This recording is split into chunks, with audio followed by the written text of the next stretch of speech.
Well, we're still in Luke chapter 8. And I finished this chapter last time, but I do not know what happened. But it cut everything off from about verse 33 here to the end of the chapter. And there are 56 verses in the chapter, so we got about 23 verses that were just cut out. And so I'm going to do these again. And we were talking about Jesus heals a man with a demon.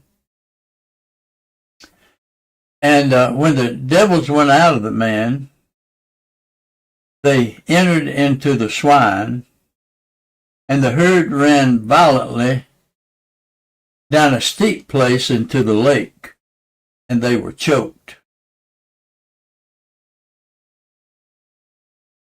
And I was saying here, I believe, that they wanted to leave the man and go into the pigs because they knew Jesus was going to send them there or either in the pit of hell. Because a spirit has to have a physical body to live in to be active on the earth.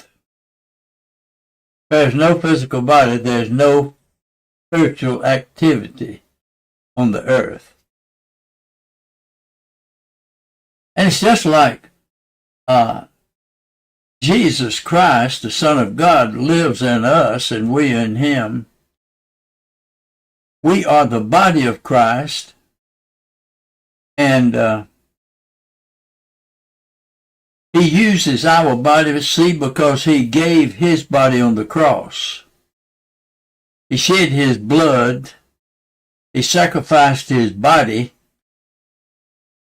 And then he took the sins of the world upon himself, went down into the pit of hell, took everything down there into that pit, and he left everything of Adam there. He took all of the things that Adam had on the earth down with him into the pit, and he left it all in the pit. And so these devils went out of the man and they entered the swine. And when they did, the herd ran violently down a steep place into the lake, and they were choked. And when the people that fed them saw what was done, they fled and went and told it in the city and in the country. These people were spreading the news, but they didn't really know what that news was all about. You know, I think today that some people are spreading some kind of a news, and it's probably even about Jesus, but they don't know what the news is they're spreading. And so they went out to see what was done, the people that had been told all of these things that happened. And they came to Jesus and found the man out of whom the devils were departed. And the man was sitting at the feet of Jesus, clothed and in his right mind, and all of these were afraid.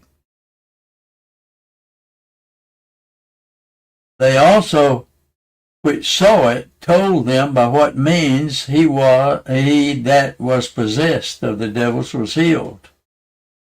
Told him how the man became healed when he was such a irregular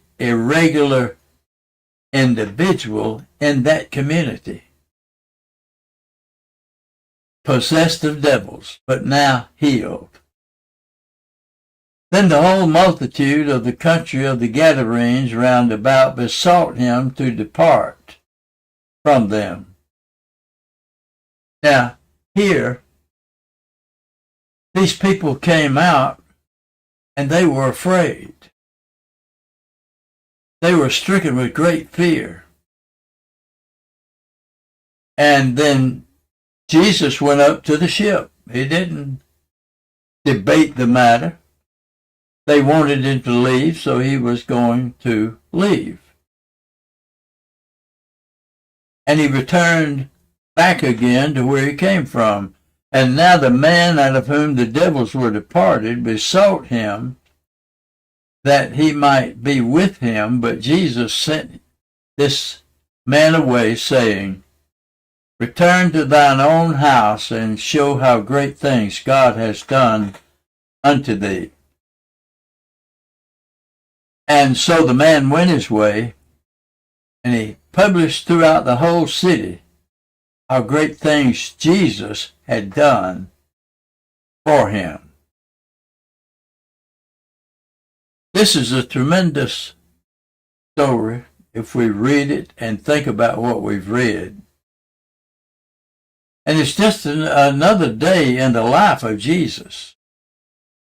He was either healing the sick or casting out devils or raising the dead or preaching the gospel to the poor wherever he went. And people were of an admixture of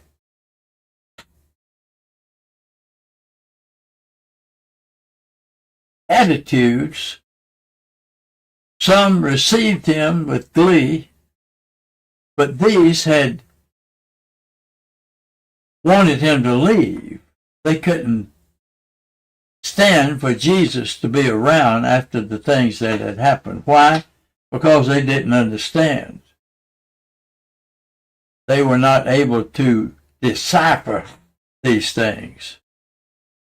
And so the only thing they knew for themselves and their community was, this man has got to go. Many people today are doing the same thing. They are looking at the things Jesus is doing today when he's allowed to do it through the Christian, and it sends them to a spiral of fear that they cannot cope with. And then there are those, on the other hand, that receive him into their lives, and their lives are changed forever. Now then, in verse 40, Jesus heals a woman, and he also heals Jairus' daughter.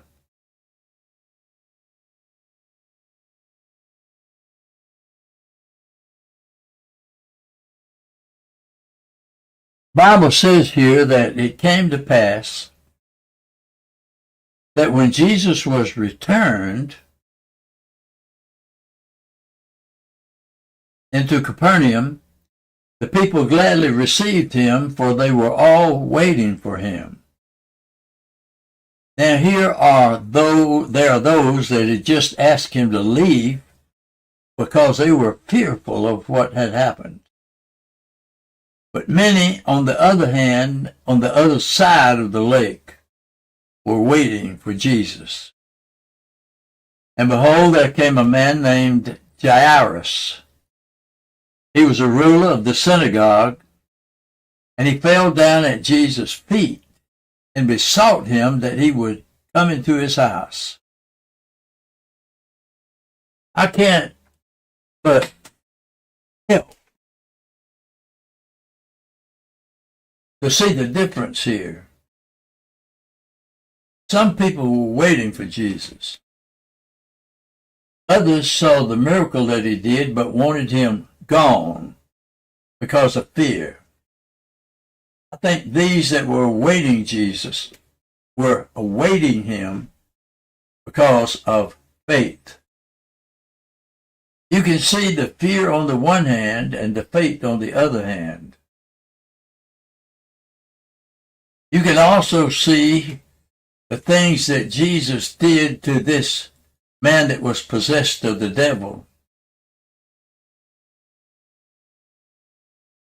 he was in total consternation and turmoil before Jesus arrived. But when Jesus left, the man was at his home sharing the good news with the people in his hometown and in his own home. He had told them about the great things that Jesus had done unto him. Now then, here we see Jairus in verse 41, a ruler of the synagogue. He fell down at Jesus' feet. He besought him that he would come into his house. He was beseeching Jesus to come, and the others were begging him to leave. This world is all mixed up, and only God has the answer. And so Jairus wanted him to come to his home. He had only one daughter. She was about 12 years of age, and she lay dying. Not dead, but dying. And as he went, the people thronged him. People thronged Jesus wherever he went. And right in the middle of him going to Jairus' home, a woman having an issue of blood of 12 years, and she had spent everything she had upon physicians, and they couldn't heal her. She became worse, not better. She came in behind Jesus and touched the border of his garment. And why did she do that? When she did that, whyever she did it, immediately her issue of blood was stopped. And Jesus said, when she come up behind him and touched him, "Who touched me?" And when everybody denied it, Peter and they that were with him said, "Master, the multitude is thronging you, and you ask, 'Who touched me?' They're all touching you." And Jesus said, "Somebody touched me, for I have perceived that virtue is gone out of me." And when the woman saw that she was not hid, she came trembling and fell down before him. When she did, she declared unto him before all the people for the cause that she had touched him. And she was healed immediately. And Jesus said to her, "Daughter, be of good comfort. Thy faith hath made thee whole. Go in peace." Here this little woman had said, "If I can just touch the hem of his garment, I'll be made whole." She touched the hem of his garment, and then Jesus turned around and said, "Who touched me?" And there were crowds all around him and touching him. But you see, there's a difference between their touch and this little woman's touch. She touched Jesus with faith, and they touched him with no faith at all. They were just desirous to have something for themselves, and they weren't concerned about anything else. And so when they touched him, it was all them trying to obtain something for themselves and probably didn't even know what it was. So Jesus did nothing for them at that point anyway, but he did everything for that little woman with the issue of blood. So when Jesus spake,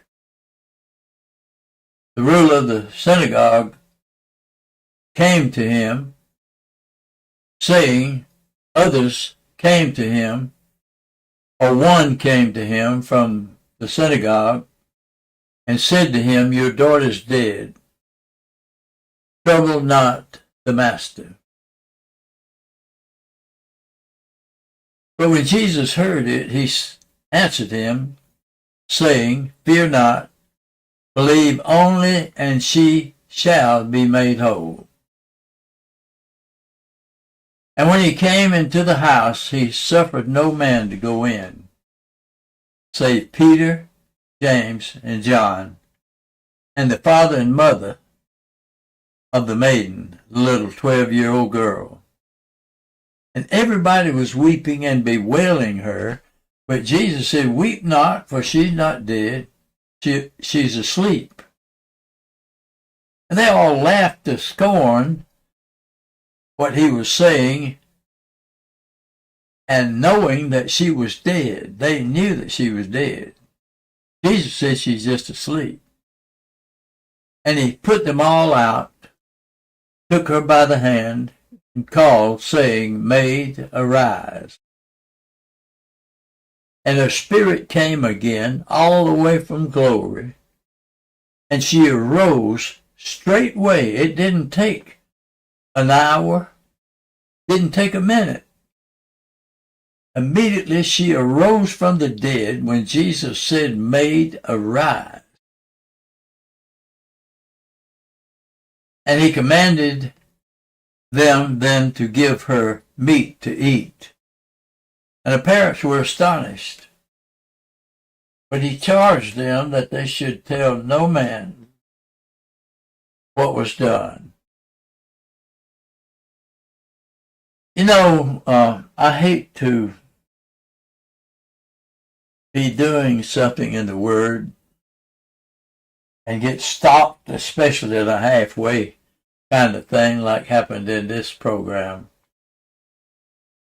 There were some great points made in the first place about these things that I'm having to take up in the second listing. And but this is the gist of the story. And it's a story worth reading over and over and over. This entire chapter of Luke chapter 8 needs to be studied and studied again. And you and I need to just take a deep dive into what God is saying. And when you take that deep dive, you might come up the first time or the second time or the third time saying words that are half-baked with reason and faith. But at least you went through and you did it, and that's what I've done this second time. I was really disgusted with whatever it was that caused this separation between the first part of Luke chapter 8 and the second part. You might wonder why I'm going on about this, but I just felt like I should do it. But now we're going to end here